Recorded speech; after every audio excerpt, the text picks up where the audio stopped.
tu feras juste bien attention de bien parler parce que je sens que je vais parler fort. La salle est parfaite. Ah, vas-y, donc du coup, tu voulais nous parler de la prise en poignée crâne, on va dire, comme vient de dire. poignée ronde. Ouais, le crâne un peu. Ah là là, on en a plus beaucoup des poignées rondes, alors vas-y, montre. Donc la poignée, on la prend, enfin, moi je la prends un peu particulièrement, on la prend comme ça, on vient en butée ici, donc au niveau de l'écart entre les deux dents, on vient en butée, ça permet d'être bien stable dessus. À partir en fait, l'intérêt va être que sur les départs, on sera un petit peu plus dissimulé que sur une main fermée. Le poignet ne va pas bouger. Ouais. Le mouvement est plus. Le mouvement du poignet en fait. Parce que tu as fait une rotation du poignet et tu vas pas casser le poignet là. Voilà, on casse pas. Enfin, main fermée, tu vas chercher ici. Il va y avoir un mouvement d'avant-bras, forcément. Voilà. Et ici en fait tu forces pas. Il faut vraiment garder la poignée dans la longueur du l'axe bras, droit, ouais. dans le même axe, tu forces jamais. Et en fait tu pars. Alors petite question, parce que moi souvent c'est ce que je vois, c'est le problème quand tu tires comme ça, c'est comment tu fais pour avoir de la force dans le tir. Ouais, il faut quand même prendre de la distance en cap, de l'élan. Donc du coup tu T'as t'étapes pas mal d'élan. Au ralenti, je monte quand même quasiment dans cette vidéo-là. Ouais, donc c'est au niveau de la barre en fait quand tu Le poignet est dissimulé, mais le tir n'est pas forcément dissimulé. Ouais. D'accord, ok.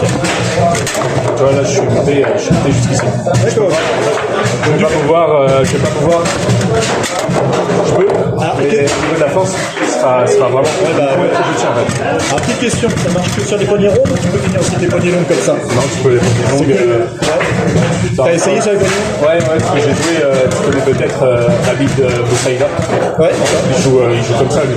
Et donc j'ai joué, donc j'ai essayé un peu, mais c'est un peu particulier sur la. Moi je préfère, c'est plus. Là, il rentre vraiment dans le creux de la main. ouais. Et en fait, ça permet vraiment d'être dans la même longueur. Tu peux tirer des deux côtés. En tirer. Tirer, en pousser. Et on peut choisir un petit peu au dernier moment. Contrairement à là où, après, moi, je trouve que la prise de la préparation est quand même plus importante sur le tir. Alors que là, Après là t'es sur une main fermée. Il faut que tu compares main fermée pour main fermée. Main fermée sur main ouverte. C'est ta main ouverte en fait que je viens de faire, c'est pour ça que je te dis ça. bah après, comme tu dis, sur la force, c'est hyper limité parce que si je veux vraiment dissimuler, j'ai aucune. Ouais, tu vas plus avoir de force. Le mouvement est trop puissant. En fait, à partir du moment où tu pars là-dessus, en fait, tu abandonnes tout ce qui est camouflage. Le mouvement est trop petit si je veux vraiment. Est-ce que tu ne le tentes pas des fois pour des petites prises de vitesse, par exemple, si jamais le gars est un peu comme ça sur ton jeu, est-ce que des fois tu fais justement ce relais du camouflage, quitte à pas avoir de force, et tu vois, pour balancer une petite croisée dans la garde ou des trucs comme ça? Moi, je passe toujours sur les. J'ai toujours un départ, souvent c'est un petit aller-retour. Ouais. Voir comment ça réagit. Ouais. Ici pour partir, pour revenir même en croisée. Oui, d'accord, ça c'est quand tu fais ton tir où tu lèves la patte. La question c'est est-ce que tu fais jamais de camouflage, c'est-à-dire passer juste derrière, quitte à pas avoir force. Et par exemple, tu vois, si jamais le mec est là, donc est-ce que des fois tu cherches un peu à camoufler et juste, tu vois, à décaler dans la garde pour que le mec il bouge après? Ouais. Est-ce que ça t'arrive ou pas du tout? Ici sur la croisée. Parce que la question, c'est pas une question t'en as pas parlé, il faut le faire. Non, c'est une question pour toi qui a l'expérience sur le tir. Est-ce que tu conseilles en fait de se lancer des fois sur des tirs comme ça, c'est-à-dire ne pas abandonner pour autant totalement le camouflage, mais tu vois, des fois de s'en servir pour mettre des petites croisées, des trucs pour après que tu as beaucoup de réflexes et que tu t'emmerdes. Ouais. Déjà, la question c'est est-ce que toi tu es emmerdé par les gens qui ont du réflexe sur ce tir-là ou est-ce que en vrai ça va un peu plus? Sur les tirs courts, c'est plus compliqué. Ouais, quand tu prends pas de puissance, c'est plus compliqué. J'aurais du mal, là j'en parlais avec Philippe tout à l'heure, de venir faire une croisée courte. J'ai du mal à venir au premier poteau ici. Si je pars du premier poteau, la croisée, c'est vraiment difficile. C'est plus délicat. Ah, je suis pas vraiment précis. Ah oui, forcément. Et l'intérêt, c'est que moi, ce que j'aime bien, c'est quand même faire la croisée tirée au combat. Bon, si j'y arrive, mais. L'effet tuto. Bon, elle passe quand même en forçant un peu sur la barre. Elle passe. Alors moi, petite question. Ah ouais, sur la surface, je vais jamais aller chercher la droite comme ça. Tu vas directement sur les lignes pour... Alors moi, petite question. Parce que maintenant qu'on a vu à peu près ce que tu savais faire, quand tu joues contre quelqu'un, Alors vas-y, c'est toujours pareil parce que le but c'est de montrer aussi comment tu tires, mais aussi comment on peut construire en fait par rapport à toi. On va prendre en fait sur un mec. Alors déjà quand tu rencontres un mec, parce que souvent en fait un mec que tu as rencontré, qu'est-ce qu'il va faire? Il va souvent en fait se mettre en face de toi avec une garde un peu serrée. Toujours un peu plus vers lui parce que c'est plus facile de plonger que de tirer pour les gens, naturellement on va dire. Donc du coup, la question c'est comment tu vas construire ton tir. Alors quand tu arrives contre un mec, Moi, je me mets mec lambda. toujours en préparation pour tir poussé. Ouais, Lui, il va souvent se mettre en garde inversée. ouais. C'est la Donc, on part déjà Et sur en fait, un je vais essayer de voir sur la longue son anticipation. Ah, le mec, voilà, tu commences comme ça, le mec est comme ça, qu'est-ce que tu fais? Je vais faire juste la poussée longue. En longue. En vitesse. Non, c'est bien. Semi-longue, mais. Mais même si elle est décroisée. En vrai, je te dirais même quelqu'un qui se met en juste petit aparté, mais quelqu'un qui se met en fait en garde, on va dire dans ton sens, c'est-à-dire en garde inversée pour toi sur une poussée. Ouais. En fait, l'avant, tu peux te permettre en fait de décroiser. Ça sert à rien en fait de vouloir faire absolument la longueur. La longueur en fait, c'est si le mec va commencer en fait à t'emmerder vraiment comme ça. Ouais. Et en fait, tricher contre un mec qui fait ça, sauf si tu vois qu'il a tendance à mettre le pied en avant, parce que le problème de décroiser si le mec met le pied en avant, c'est que ta balle, elle va en fait cogner sur le pied et elle va aller dans le. C'est ça. Et si tu vois que c'est un mec qui goal lambda, et en plus qui a une garde en fait dans ton sens, moi il a décroisé, je te dirais même, c'est même plus malin de faire une décroisée, de pas aller jusqu'au bout, que de porter une longue pour rien. Bon en vrai, après en vrai, quand tu sais faire la longue, tu ne veux pas te poser la question pendant le match, je vais lancer. Ouais, ça m'arrive d'être un peu à court et sur les longues depuis réussir. Alors voilà, on est croisés, je les fais pas vraiment, je vais pas taper du centre du but. Là, si je la décroise, je la tape de là et elle fait en premier. Donc, Elle est à peine. c'est quasiment longue tout le temps. Et donc quand je pars de là, je vois vraiment qu'il y a de l'anticipation. Donc là, j'essaie de travailler un peu, tu vois, la droite. Et sinon, j'ai mon Juste pour ta façon de tirer, parce que du coup tu pars de là, et c'est juste pour les gens, parce qu'il y a plein de gens, voilà, exactement. C'est que tu n'es pas pleine balle, tu es sur le côté de ta balle. Alors pourquoi tu es sur le côté de ta balle? Théoriquement, je sais pas, et en pratique, ça me permet de gagner un temps.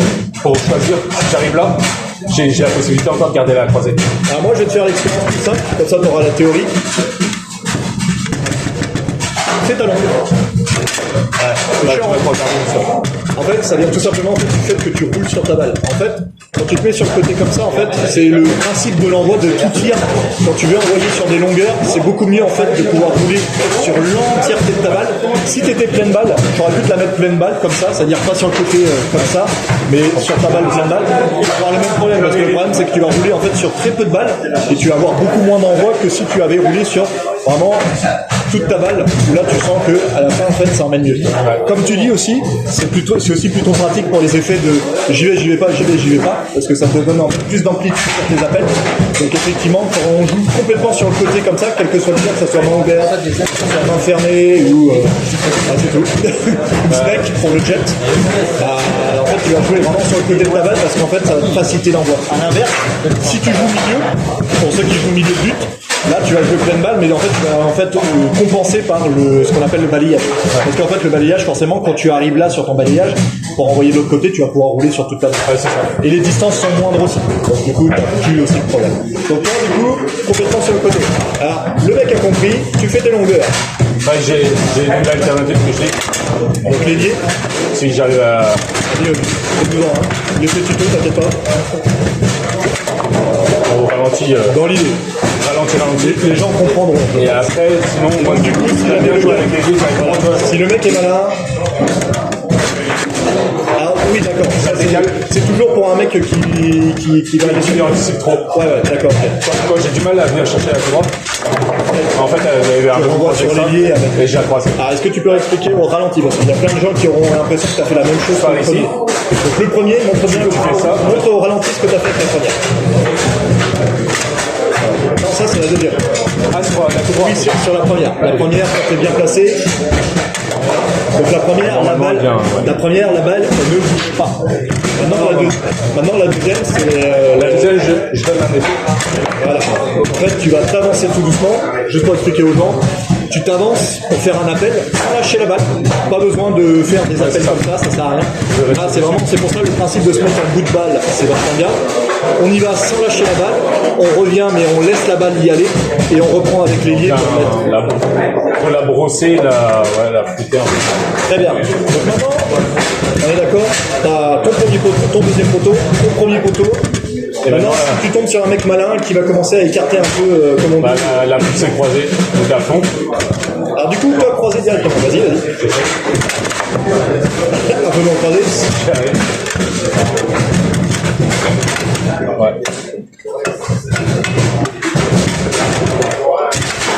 T'inquiète, Tu vas me taper un peu. les gens ne te jugeront pas parce qu'ils ont déjà jugé tous les autres qui ont fait le tuto avant. Voilà. Bah, là, je t'ai tapé beaucoup trop croisé. Quoi. Essaye de la faire, mais quand. En fait, c'est ça ton truc. C'est en fait, quand tu la fais, tu veux faire trop vite ton truc. J'essaye de la croiser très En vite. fait, essaye de pas t'écarter de ta main. En fait, quand tu fais ta croisée, essaye vraiment, tu vois, je roule dessus, et directement, tu vois, sans trop m'en écarter, je refais le jet. Parce que là, en fait, tu vas tellement faire ton jet trop vite que tu as tendance à t'écarter de la balle et du coup, tu la loupes. C'est ça. Et alors, j'essaye vraiment. Le tuto utile. Souvent, quand on me gaz, on va venir vraiment ici, tu vois, et de vraiment la voir là. Normalement, jusque là, elle passe. Ah oui, Si, voilà. Si tu veux. On va pas te mettre la barre au ciel parce que ça sert à rien après. Je vais vraiment l'envoyer au fond. Mets bien ta balle. Parce que n'oublie pas, là, t'es sur les nouveaux tables, les balles roulent moins vite. Voilà. Bon, là, avec un peu plus, Elle est belle, il n'y a rien à dire. mais Alors, du coup, bon, tu vois, elle sort. est-ce que tu as une alternative à la croisée? Bah, j'essaye j'essaye, on va dire, la courbe. J'ai le même départ. Est-ce qu'il y a un truc plus simple? Parce que c'est vrai que là, tu me fais une croisée, elle est super. C'est vrai qu'un mec qui commence, je pense que la croisée, il aura peut-être pas aussi bien que là, toi. Donc, je vais faire la courbe. Voilà. Je tape à peu près pas au centre, au 3 quarts, on va dire. Parce qu'en plus, avec la vitesse que tu as, Là, au centre. t'es même pas obligé de la faire vite parce qu'avec la vitesse que tu as sur ta longueur et sur ton ailier, en vrai, normalement, t'as même pas besoin de la faire vite. C'est si tu la fais au bon moment, le mec, de toute façon, sera obligé de la laisser parce que sinon, il prendra le risque de te laisser surtout la longueur et la surplace aussi. Donc, Après, il faut que j'arrive à alterner. J'ai du mal à alterner entre la longue. Voilà, tu vois, je la croise. Entre la longue et la croisée. là, c'est toujours pareil. Il faut bien comprendre, c'est quand t'es en match, quoi qu'il arrive, tu peux faire battre but. T'as tes 3 positions. C'est-à-dire que le mec, il a 2 joueurs, tu peux pas être sur les 3 positions. La question, c'est forcément quand tu vas être en match, tu vas tomber sur un mec qui fait ça. Voilà. Après, c'est de l'analyse, c'est qu'est-ce qu'il fait, qu'est-ce qu'il veut que je fasse, qu'est-ce qu'il a tendance à occuper, à pas occuper. Ça, après, c'est aux gens c'est à force de venir sur les compétitions qu'on faut commencer à réfléchir. Et après, je fais un peu de l'autre côté aussi, genre là, comme tu vois là. Donc, oui, c'est ce que j'allais te poser la question. Voilà. Tu fais des tirés de temps en temps. Ouais, Est-ce que j'ai la tirée longue, j'ai la croisée et aller. Sur la tirée. vas-y, va sur la tirée longue. On va croiser. Plutôt. On sent que t'es mieux quand même sur la poussée. Sur la poussée, on sent que t'es quand même plus sûr de tes coups. Ça décroise un peu. Et du coup, pareil, t'as les liés. T'as les liés. Ouais. Alors, Ça, là, j'ai encore premier photo. la question, c'est que tu m'as montré, tu sais faire la poussée, tu sais faire la même chose en tirée. Est-ce que ça a un intérêt de faire les deux? Ça dépend des fois vraiment sur les gardiens. Comme Philippe en particulier, je le trouve beaucoup plus à l'aise en garde inversé qu'en garde normal. Donc pour moi. Et souvent pour Philippe, je préfère venir chercher la tir. D'accord, ok. Donc du coup, La moins d'anticipation après ça dépend. du coup, vraiment, quelqu'un qui te propose une garde, que ça soit normale ou inversée, tu vas peut-être changer et passer ton choix sur un tiré plutôt que de faire un poussée. De base, je me mets toujours en poussée. Ouais, bon, bah, après, Le mouvement est plus. c'est un choix.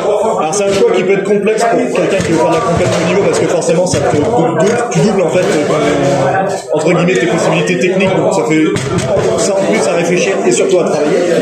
Et après, en vrai, comme on dit, je pense qu'ici personne ne va être champion du monde à la fin de l'année. Donc du coup, on peut très bien se faire plaisir et se faire des petits écarts et aller très loin.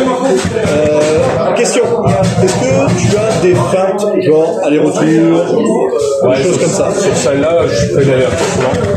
Si je pars, Vas-y. voilà, c'est la crosse. Normalement, elle ne doit pas croître. Et je viens au. Toi, en fait, c'est aller-retour, ton aller-retour, donc comme on disait tout à l'heure, c'est un aller-retour où tu lâches la balle pour la reprendre. Je vais la prendre un peu plus tôt, je vais pas aller au fond. Quand je viens au centre un peu, je la lance et je reviens et je fais juste En fait, c'est vraiment pour que le mec il écarte. Je la lance et après je viens rouler direct dessus.